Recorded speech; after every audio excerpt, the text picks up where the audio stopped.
Joining me today is Opuada Abusi, a technical recruiter with rooted experience in sourcing for the best talent around the world to join technology companies like Google and Facebook. Opuada currently works for Facebook, and part of his responsibilities is to bring the brightest mind on board to support the company's growth. Such a cool job, right? I know. Thank you so much, Opuada, for coming on board. Thank you for having me. Glad to be here. Okay. So before we dive into the career talk, I've always wanted to ask you, what's the meaning of your name and what's even the right pronunciation? I don't know if I'm pronouncing it right or not. Yeah, it was close. The pronunciation is Opuada, Opuada. Wada. Etymologically just means big father. That's what it means. It's a name from Ibani tribe. I'm from River State. So that's what it means, Opuada, big father. Big Yeah. father. Oh, wow. Okay. Anyways, Yeah. thank you. Thank you for telling me. So now let's get into it. You were a technical recruiter at Google, and now you do the same thing at Facebook. What does it mean to be a technical recruiter? What sort of skills is required to do your kind of job? Yeah. So being a technical recruiter, it's more like being a partner to your engineering team, the technical team, and in my case, it's a silicon development team. So I try to recruit talent, technical talent for them, so fellow engineers as well, who would work on their products. So being a technical recruiter is really about understanding the technical details to an extent of the role you're trying to fill, and you can interact with candidates at somewhat of a reasonable technical level, so they um, get a good picture of what you're trying to paint and what you're trying to sell to them. So being a technical recruiter just means you're a recruiter, but you understand some of the technical stuff your team is doing. Yeah, and the skill required is it's really being able to, it's like a marketing role or a sales role. You're able to share vision of what you're building and attract people to come work for you. You're also able to influence them positively. And I think that's very important to be able to influence them. And then you also need to be able to negotiate. And when I say negotiate, it's not just about the cash, but also like the non-monetary components of a job. You could be able to negotiate those kind of things, say start date or location or work hours. In some cases, you want to set expectation up front. So being able to negotiate things, it's really important. At a global level, where you're trying to recruit people from all around the world, just having a good understanding of sort of cultural sensitivity in different areas. It's also important. For example, um, how we write emails, sending to someone in the US is somewhat different than the way you phrase it when you're sending to someone in Asia, for example, right? So having those understanding those minor nuances, it's not like a deal breaker, but you knowing that in Asia, people prefer to be called by their last name um, versus their first name sort of makes a difference when you're trying to connect with someone at a deeper level.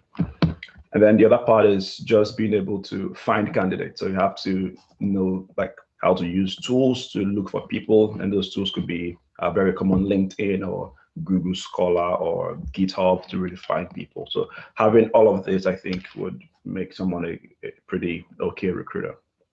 Hmm. Okay, I agree with the cultural sensitivity, especially, if you are in the US and you're trying to poach someone from the Middle East, it's totally different. For example, they don't work on Friday. And imagine sending them an email on Friday and saying, reply to me, and the guy's wondering, like, I don't work. So I get that cultural sensitivity. So how did you get into this line of work, sourcing out talent for these tech giants? Um, how I got into it is, I think my prior experience prepared me for it because I started off doing recruiting of some form in oil and gas, and then I recruited a little bit in the tobacco space, packaging tobacco. So I've had recruiting experience before now. When I moved to the US, I started in a training role in a pharmaceutical company, but I've always wanted to work in the tech space because it's something, technology is something that excites me. So I applied multiple times to Google, and finally I failed my first interview, and then the second interview I passed, and I actually went to Google to design training for recruiters. And after a few months, like I'll say less than 2 months, I was moved to actually do recruiting because I felt like, if you could do the training, why not just come do the recruiting yourself? So that's how I moved into recruiting. And then worked at Google for 1 year, 6 months, I believe, pretty much. Education in HR, I have a master's degree in HR, but it's not entirely a critical requirement to be in the field. But I think it just gives you a broader understanding about different areas that you would need to consider when you're interacting with candidates. All right then, thank you. And something that I wanted you to elaborate on. So you mentioned that you failed the first interview you had at Google. So can you share what was the difference between the first interview that you failed and the one that the one that you did and you landed the role? What did you do differently? Quite frankly, so when you fail, they don't really give you feedback for legal reasons. So I don't know what I did wrong the first time. But from a personal development point, I just felt maybe when I was self-evaluating, maybe I wasn't very confident. I was really nervous. I'm talking to Google, yay. So it's like a big deal. So I think maybe my nerves got the best of me the first time. And the second time I was like, what's the worst that can happen? I just fail it again, right? So I was a lot more confident. I think that's basically what changed. My answers were pretty similar. The questions were somewhat similar. So I felt I've done it before, I'll just try it again. So that's really how it happened. Okay, I think the confidence level is actually what really makes the difference, because these guys that are interviewing us, they kind of know, some of them are psychologists, so they know, they can feel it, they can get into under your skin, and they know that this one is shaking. So I think the confidence level is what made the difference.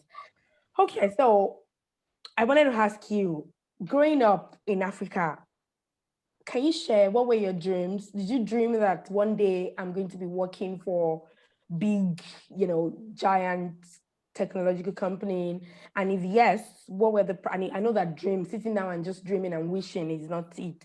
So then if that was it, then what were the practical steps that you took that you feel contributed to your success and that you can share, that other people can also learn from to be able to add to their own career journey? Yeah. For dreams, I actually grew up dreaming to be a doctor until I saw a lot of blood and I changed my mind. For like my career, I think it's slowly evolved. What I wanted slowly evolved. I didn't have it figured out when I was in SS3 or first year in university. It was a slow discovery process for me.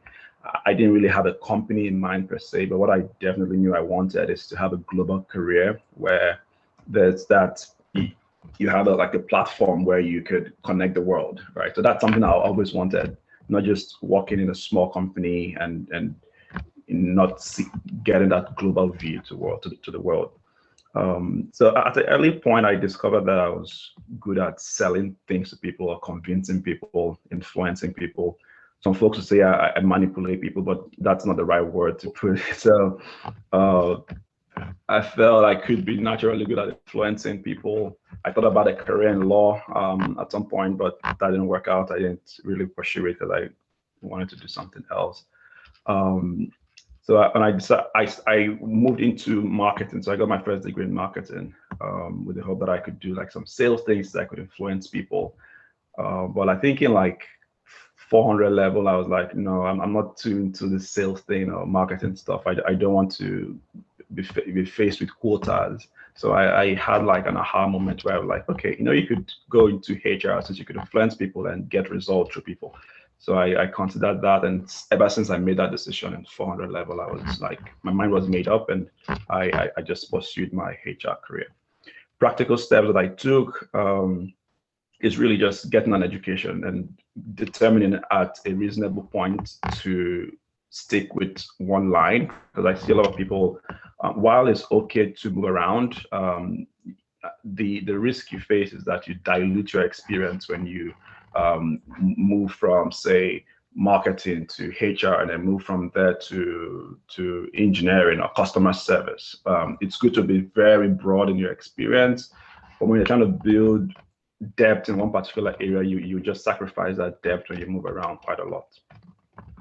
If I write my real resume, you will see a lot of those combinations, because I have a lot of side hustles, but you have to have a primary focus that really represents the brand you want to build over the long term. So I think that's sort of the practical steps I took. And then when I got deeply into HR was when I got a scholarship to go study in the UK. I got a Nigeria LNG scholarship, and they said, pick any school in the UK, go study.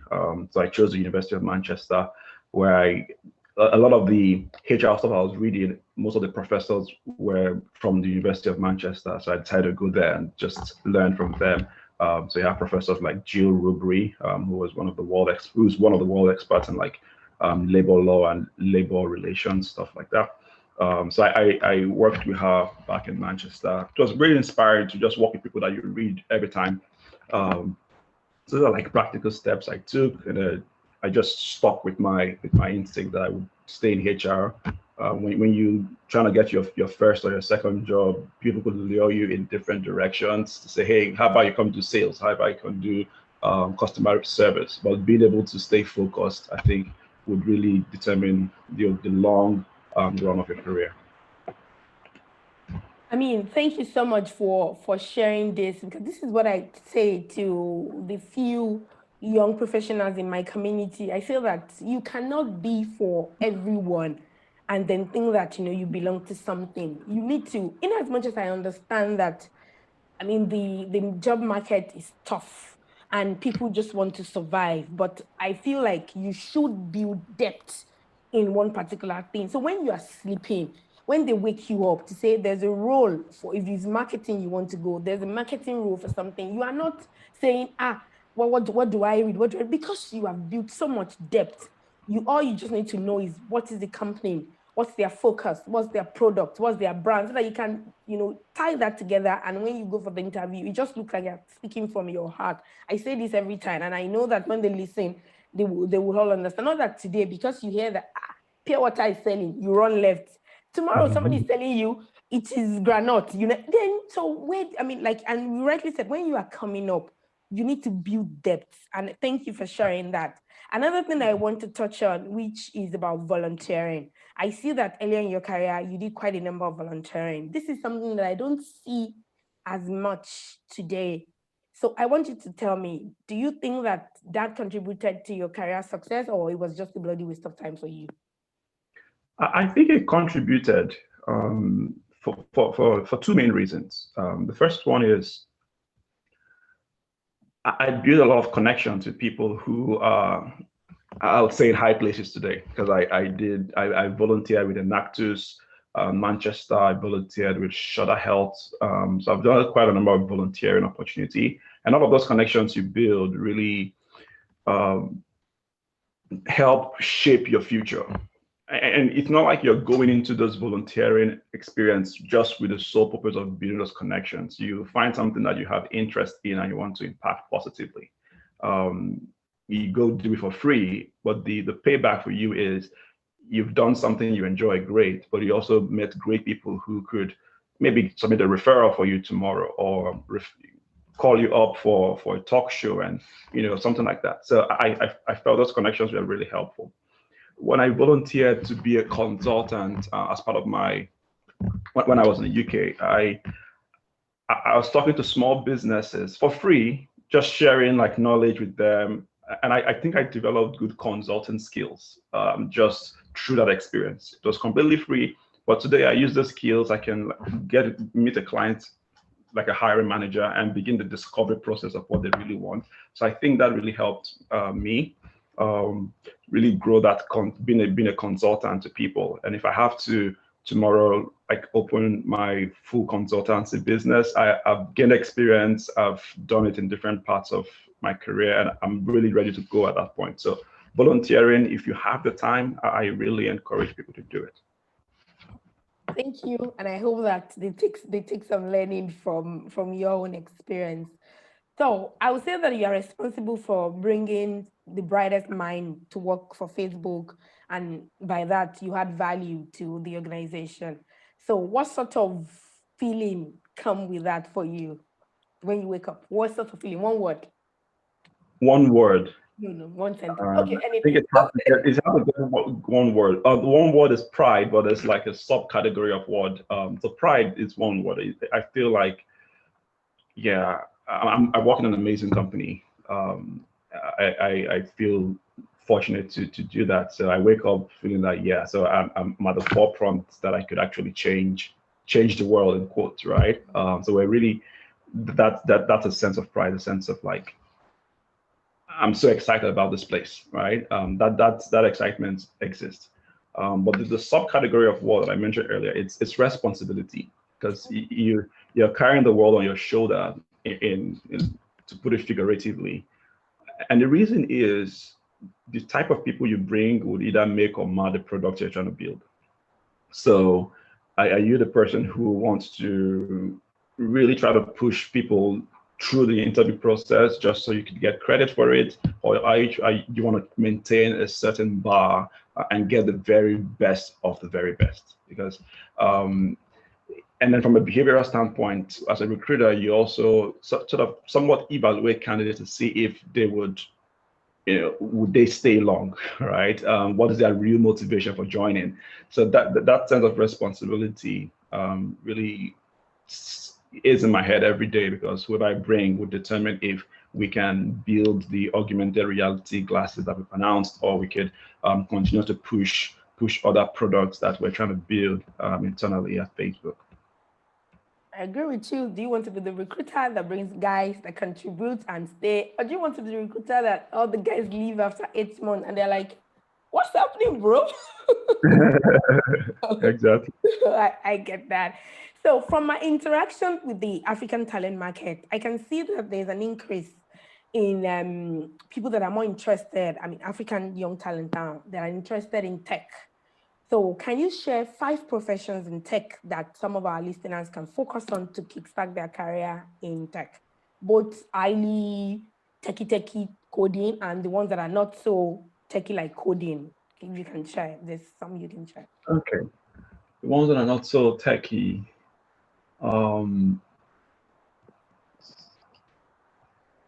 Let's see. So let's start with the techie first. I come back to the one I'm not so techie, right? Yeah, So the tech is like a regular software engineer. Try to do the back end or front end, or even firmware, if you're interested in any of those areas. So I think that's something that is really hot now. The other area is data science. So we hear a lot about AI, machine learning, deep learning. Is all like simple data people are using to build models to predict things and allow the models continue to evolve and do other things by themselves. And there are courses that folks can take. I know some the schools in Nigeria don't really offer a solid path to that, but you could augment what you learn in the schools there with courses on like Udemy, Coursera, or Udacity. okay. And then from a hardware perspective, and I'm interested in hardware because technology space is not just software. There is hardware that powers it, and there's a popular saying that software is limited by the hardware you have. So folks who are into like electronic engineering or EE, there's a path for them in the tech world, and that's like developing the chips or developing batteries or trying to reduce power consumption in an overall system, right? So careers in that area include things like digital designing, digital verification, physical design, image processing, and those are like hardware-related career that people could go into. And then the non so techy part would be things like, can you be a technical program manager? And a technical program manager is simply someone who brings everything together, has a bird's eye view of how this technology will interface with this technology and make a complete system. You're not really the one developing things. You're not really the one defining the architecture of what they're trying to build, but you're just the person bringing them together, ensuring people are uh, like keeping to timelines, ensuring there's no fallout through the process. So if you want to consider a technical program manager career path, that is something that I would recommend as well. The only thing I should call is to do that, you need some technical understanding of what folks are building. All right, and that you could get that by maybe an EE degree or CS degree. And in some cases, an economics degree is even enough, and if you have other technical exposure overall. So those are some areas I think I could encourage people. And then the fifth one I would call is the blockchain. Like blockchain is a new thing, right? Cryptocurrency. Folks are building a lot of great stuff. That money, the way money moves is changing rapidly. So if folks are interested in trying to build new money and ways to transfer value, I think that's something that is hot right now. Yeah, and will continue to be hot. which one is hot? I say blockchain is hot and will continue to be hot. Thank you so much. I mean, just to speak to what you said, I never knew the hardware part. Even for me, I didn't know that people that study like electronic engineering, they can dip their hand into tech and there's something for them. So this is good. And then yes, you mentioned blockchain. I think I saw something yesterday that one guy, I can't remember the name now, was saying that blockchain today is going to be like the way they were talking about the internet, few years back, they were saying this is going to change the world. A blockchain is going to change the world. So anybody right now, you can dip your hand in blockchain and know that you can run with it. So I saw something like that yesterday. So I encourage anybody blockchain. Even for me, I want to learn, if there's something about HR in blockchain, better let me go and learn it now. Thank you for sharing that, especially on that the hardware side. I'm not sure a lot of people know. Everybody just software. So this is gold to know that hardware guys too can be in tech and they can thrive. Thank you. So I wanted to ask you, so if you meet your 18-year-old self right now, what are you going to tell him? I'll tell him to enjoy life. Yeah, I put a lot of premium on like studying, and which was good. I think it paid off in the end. That I sacrificed my social life to a large extent. So I would be, if I can go back in time, I'll go to a little more parties than I did. That's because the life doesn't. Yeah, you just need to enjoy it as well. I know you guys take that like 2%. Don't party too much. But I know I get it, right. We put, especially in Africa, they put so much pressure. School, go to school, do this. But hey, but sometimes it's for the best. So, okay, I wanted to ask you. There's a saying that a good recruiter knows a good candidate from the resume. I don't know if you agree with that or not. So, for you, what are the key things that you look out for in a candidate, on the resume or by looking at the profile? How do you know this guy? I'm sure gonna shortlist him, or this guy now. So the saying "good recruiter know a good candidate from the resume," I don't fully agree, because some people are just naturally not good at writing resumes, and I've hired people who had like no resume at all right, and they really did well during the interview. So if I was relying on a resume, then I would have missed on great talent. But there's just so many chances you can take on people like that. You can't do that every day because you just waste your time talking to the world and not getting hired. But if I'm looking at resumes, I think I can tell if someone will be able to do my job. And I look at three main things really. I look at ownership. Is the person owning the activities that they are trying to define on their resume? So when I see resumes and I see a lot of assisted in this, supported in this, right?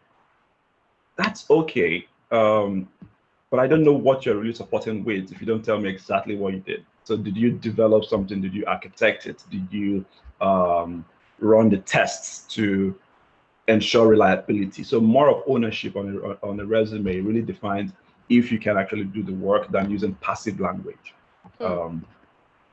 And then substance is also something I think is important. So people use a lot of flowery language on their resume that you could read the whole thing and not understand what this person really did, right? So being very direct with exactly what you did really helps. Really helps. At least as a recruiter, I don't want to start guessing what you've done because you sugar-coated it so much in flowery language, in language that I can't really understand. And then the third thing is maybe some results. If you're able to like quantify the results you've achieved from things you've done, it just shows that consciousness that whatever you're doing, you're not just doing it because you have to, but you are aware of what the implications would be. And that could be a reduction in like man hours, that could be efficiency improvement, that could be power saving, whatever that is. A little bit of it could help on a resume. So when I look at resumes that have all these big things, I feel like, yeah, this guy knows his stuff. Let's call this person up. So yeah, that's how I look at resumes. Thank you for that. I get it right. Ownership, substance, and results. I even took some notes myself. Thank you. So I want to ask you, there are 4 fast questions that I want to ask you. Are you ready? I call them career conversation 30-second hotspots. Are you ready? Okay. Do you believe in luck? Yes. Okay. What question do you wish people ask you more often? What can I help you with?